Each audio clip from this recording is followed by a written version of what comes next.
Geçelim.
Abi ben şimdi nerede?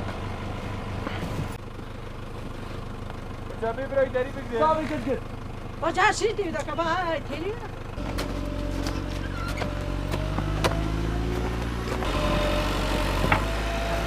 Hocam ne yaptın gül kağıdı?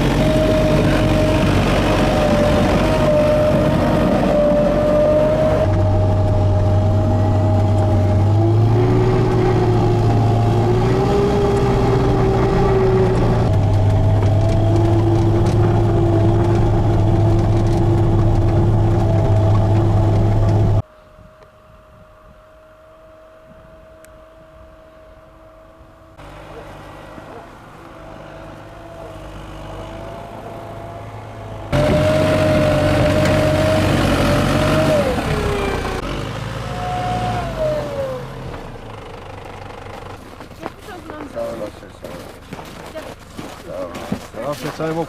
Geç bu kadar. Ne abi gazet pilavcıydı onu. Her. Ben de haberler bu.